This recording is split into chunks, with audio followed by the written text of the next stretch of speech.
This is the story of Saitama, a seemingly ordinary bald guy with brown eyes. He once had a full head of short black hair, but his intense hero training left his scalp as smooth as his victories. Saitama wins all his fights with just one punch. Yep, one punch, and his opponents don't even get to finish their dramatic monologues. But instead of enjoying his unmatched strength, Saitama finds himself increasingly frustrated. For him, the thrill, the adrenaline, the heart-pounding excitement of a good fight is gone. The tale begins as a monster emerges in A City, causing absolute chaos and making quick work of heroes like Lightning Max and Smile Man. Spoiler, not much smiling happening after that. A reporter tries to cover the disaster, but the broadcast is abruptly cut off right as a bald man named Saitama decides it's time to step outside. As the monster closes in on a terrified girl, Saitama swoops in just in time to save the day. The monster, with all the confidence in the world, introduces himself as Vaccine Man, claiming its purpose is to eradicate humanity for polluting the earth. Vaccine Man then transforms into a giant monstrosity, clearly trying to show off. With a single punch, Saitama obliterates the monster, but instead of celebration, Saitama lets out a frustrated scream. 3 years before Saitama became the hero we know today, he was just an unemployed guy with bad luck and an even worse haircut. During this time, he has a fateful encounter with Crab Lante, a man who, after one too many crab feasts, ended up looking like one. Crab Lante, in a rare moment of villainous mercy, spares Saitama and explains that he's hunting down a boy with a ridiculously large chin. Soon after, Saitama bumps into the child who, it turns out, decided to practice his art skills by drawing nipples on Crab Lante with a permanent marker while the Crabman was napping. Let's just say Crab Lante was not amused by his makeover. When Crab Lante inevitably finds them, Saitama, in a rare burst of heroic instinct, decides to protect the kid. Using nothing but his necktie, he rips out Crab Lante's eye stalk, ending the crabby menace. Fast forward to present day, Saitama is casually reminiscing about these events while doing some groceries, when suddenly a colossal man begins rampaging through the city. This giant, created by an experimental steroid called Biceps Brachii King, was concocted by his mad scientist brother. The siblings plan to conquer the world, but the older brother is horrified to see Saitama casually riding on the giant's shoulder. In a tragic twist, the brother orders the giant to crush the pest, accidentally causing his own death. Enraged, the younger brother attacks Saitama, believing he has won, but Saitama emerges unharmed and remarks on how absolute power is really just boring. With a single punch, Saitama defeats the giant, accidentally destroying B City.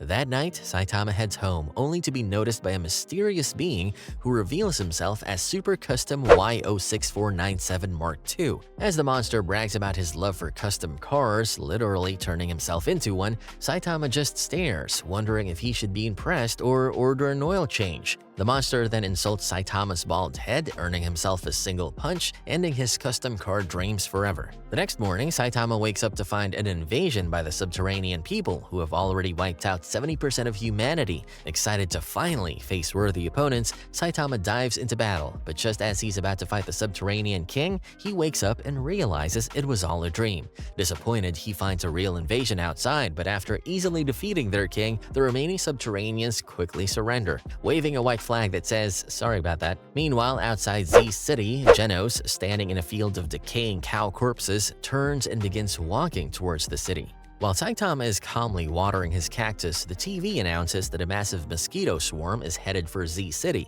Unconcerned, Saitama tries to kill a mosquito in his apartment but fails, proving even the strongest hero has limits, especially against tiny, buzzing foes. In the abandoned city, a looter quickly regrets his decision when he becomes a snack for the bloodthirsty mosquitoes controlled by Mosquito Girl. She clashes with Genos, who, as a cyborg, isn't fazed by the swarm. They tear into each other, with Mosquito Girl powering up by feasting on blood from the wilderness. Just as he's about to finish Genos, Saitama strolls by and swats her into the sky with a single slap, like she's just an annoying fly.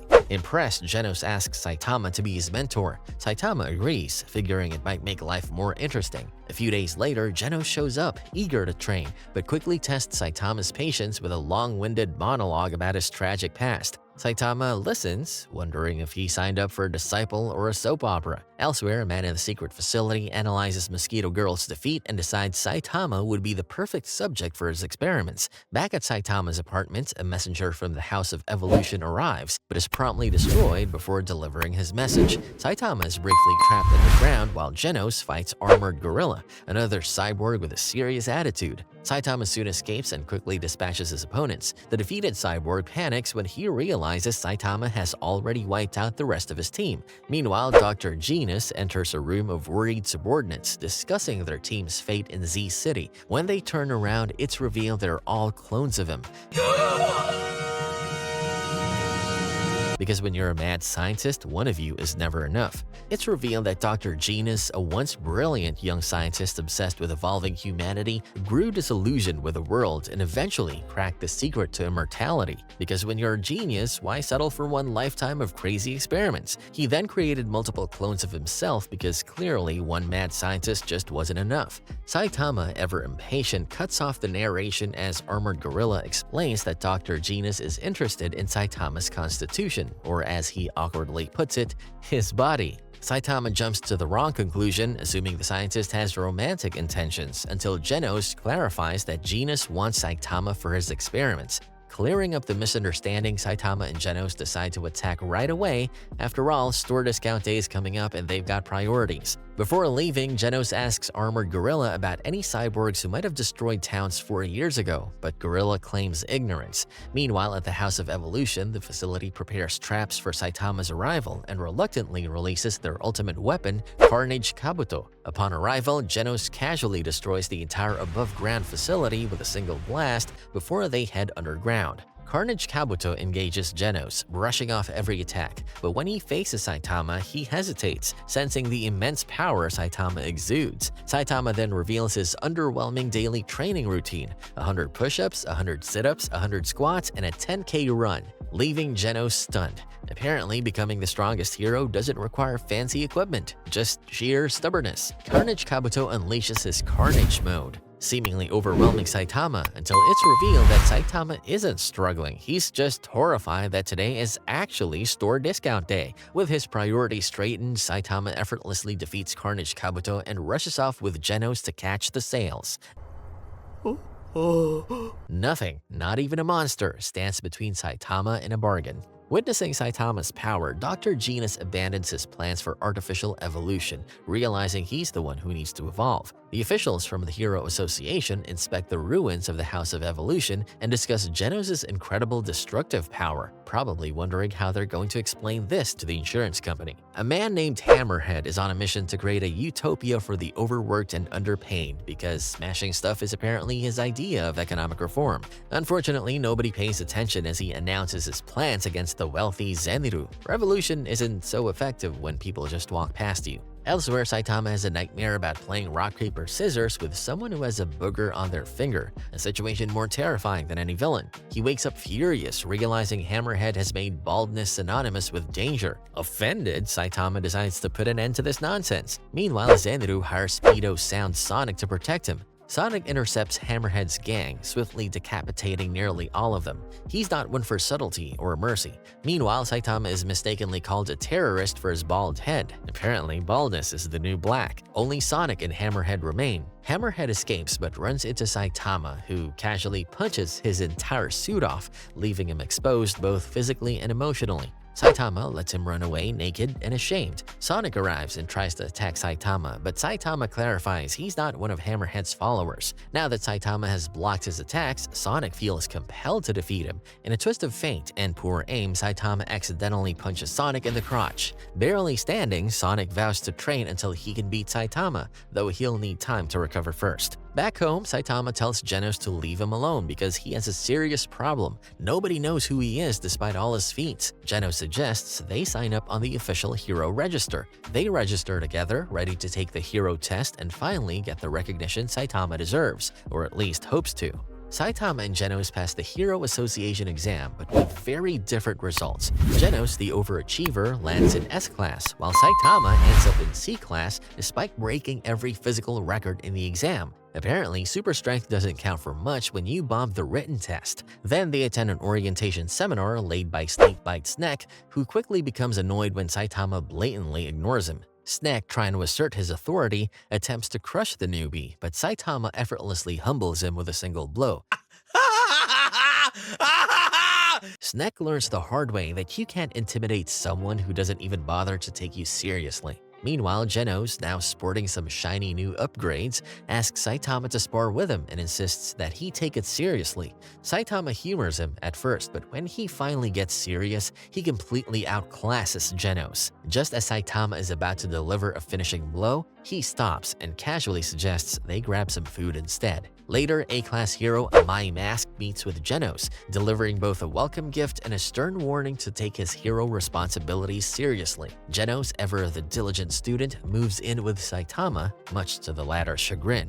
Saitama tries to come up with ideas for mentoring Genos, but his brainstorming session is cut short when he realizes that C-class heroes get dropped off the registry after just a week of inactivity. Nothing like a little deadline pressure to get a hero moving. He rushes off to find a villain, but Sonic, ever persistent, demands they settle their so-called rivalry. Saitama, unimpressed, flatly refuses. Enter Tank Top Tiger, who scolds Saitama for his antics and tries to steal credit when Sonic attacks him for getting in the way. Sonic, frustrated and determined to force Saitama into a fight, starts causing chaos in the city. Saitama finally takes notice and with a simple tap on the back knocks Sonic out cold. Saitama's taps are apparently more effective than most people's punches. Later that day, rumors spread about a monster lurking around the desolate Z City. The Hero Association sends A-class heroes Golden Ball and Spring Mustachio to investigate. However, they're quickly taken out by the monster Kombu Infinity, who, it turns out, wasn't the rumored monster at all, just another creature drawn to Z City by the gossip. Saitama, ever efficient, kills Combo Infinity and casually uses its remains to make kombu soup. Sometime later, Genos informs Saitama that he's ranked 6th in popularity, despite being only 17th in the S-class. This news greatly annoys Saitama, who's more than a little envious. Apparently, even heroes aren't immune to a little popularity contest. Scientists and astronomers scramble as a meteorite suddenly changes its trajectory, straight towards Z City. With all S-class heroes deployed, only Genos makes it to the scene, quickly followed by the aged S-class hero Bang. He informs Genos that evacuation protocols are underway and suggests he clear out, but Bang himself refuses to leave the city. No.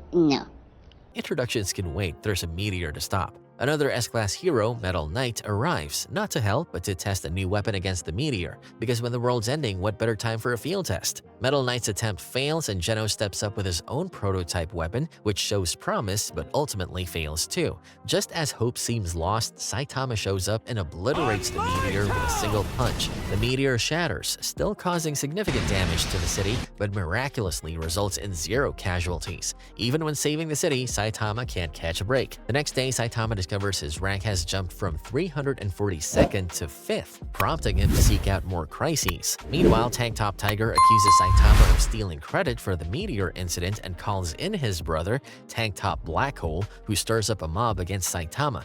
The brothers attack, but Saitama dispatches them with minimal effort, because picking a fight with a guy who just punched a meteor isn't the smartest move.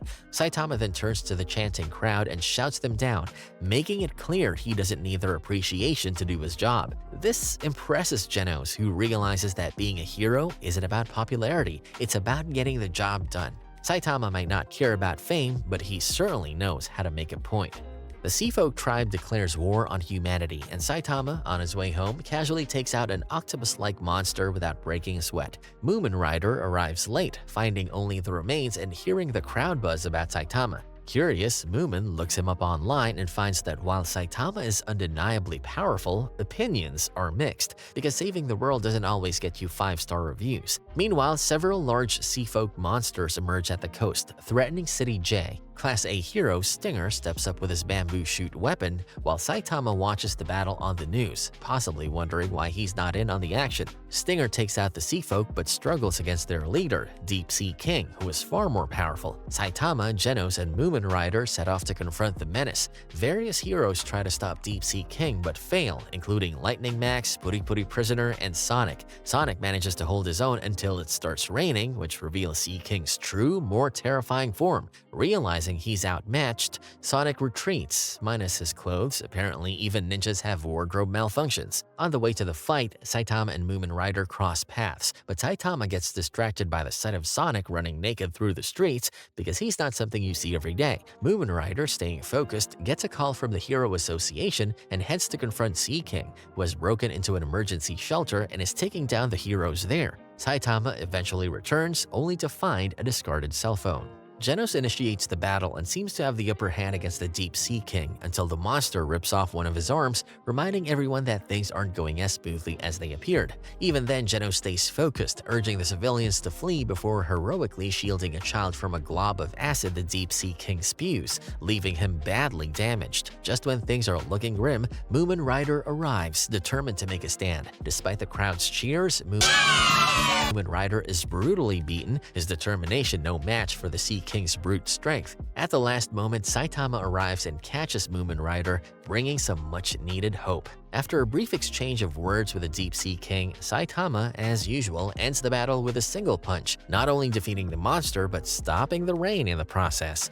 Apparently, Saitama's punches come with built-in weather control. The civilians shower him with praise, but when one of them starts bad-mouthing the other heroes, Saitama downplays his victory to restore their faith in the hero community, even if it means sacrificing his own public image. Sometime later, Saitama and Genos receive fan mail. Saitama gets only one piece of hate mail, but also a single thank you letter along with a notification from the Hero Association that his conduct has earned him a promotion to 101st rank, B class. Who knew being humble could actually get you a promotion? On his way home, Saitama encounters Moomin Rider at a roadside Oden shop. Moomin Rider reveals that he was the one who sent the thank you letter and then insists on paying for Saitama's dinner, proving that sometimes being a hero is about more than just punches, it's also about picking up the tab. Later, a fortune teller named Madame Shibabawa warns an official from the Hero Association that the Earth is doomed.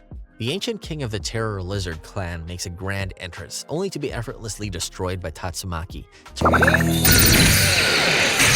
Turns out, ancient kings aren't as tough as they used to be. Meanwhile, at Bang's dojo, Bang tells Saitama and Genos about his rogue student, Garo, who wiped out all of Bang's other top students. Just then, a Hero Association member arrives to inform them that all S-Class heroes are being called to a meeting. At the Hero Association, Saitama meets the S-Class heroes: Atomic Samurai, Puri Puri Prisoner, Metal Bat, Tank Top Master, Flashy Flash, Watchdog Man, and others. It's like a reunion of the world's strangest action figures. Sitch, a staff member, announces that the great seer, Madame Shibabawa, has died, choking on a cough pill while predicting the future. She left a note stating the Earth is in trouble, shocking the heroes. Before they can react, the HQ is attacked by Sky King and his Skyfolk, who are swiftly wiped out by Melzergard, a member of the Dark Matter Thieves. Their spaceship obliterates City A, causing massive casualties. Just as Melzergard is about to kill civilians, Ian, a student of Atomic Samurai, fights him. Meanwhile, Saitama casually advances towards the alien ship because for him, alien invasions are just another day at the office. Melzergard proves too strong for Ian, but Atomic Samurai, Metal Bat, and others arrive to back him up.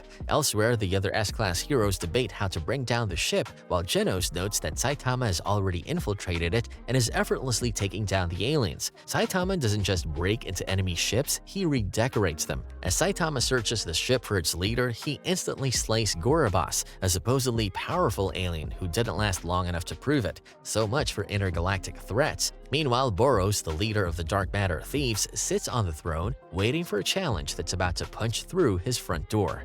Geryugan complains about Gorobas' defeat, realizing that only he and Melzergard are the elite fighters left. He informs Boros that the ship is heavily damaged by a human intruder, but Boros remains unfazed. Meanwhile, Puri Puri Prisoner's efforts against Melzergard prove futile as the monster simply regenerates. When one of Melzergard's heads tries to escape to contact the ship, Metal Bat smashes it down with a single blow. When in doubt, hit it with a bat. Atomic Samurai, Puri Puri Prisoner, and Bang team up to attack Melzergard. Ethically communicates with the Geryugan, requesting a cleansing bombardment. Metal Bat discovers a marble within one of Melzergard's head and crushes it, destroying the head entirely. Geryugan attempts to direct Saitama out of the ship, but Saitama, in classic fashion, tricks him and heads straight for the control room. There, he encounters Geryugan, who shows off incredible telepathic powers, only to be killed instantly when Saitama casually throws a pebble at him. Even the most powerful telepath is no match for a well-aimed pebble. As the heroes continue busting Melzergard's head Hence, using Metal Bat's method, a shell bombardment begins. Tatsumaki stops the missiles midair and sends them hurtling back at the ship with full force. Moomin Rider arrives to help evict him, with Stinger and Lightning Max joining the fray as well. Bang finds and crushes another marble, but Melzergaard, now enraged, slaps Bang into a building, knocking him unconscious. With only one head left, Melzergaard threatens Atomic Samurai, who angrily retaliates with his ultimate technique. Meanwhile, Saitama finally encounters Boros, who recognizes him as Earth's strongest warrior. Boros reveals he came to Earth because of a prophecy to find his ideal opponent. Saitama punches Boros, but instead of defeating him, the punch merely destroys Boros' armor, which was designed to suppress his full power. Boros engages Saitama in an epic battle, causing massive damage to the spaceship. At one point, Boros kicks Saitama all the way to the moon. Getting kicked into orbit might rattle most people, but for Saitama, it's just a minor inconvenience. Meanwhile, Moomin Rider, Stinger, and Lightning Max rescue the last survivors in City A.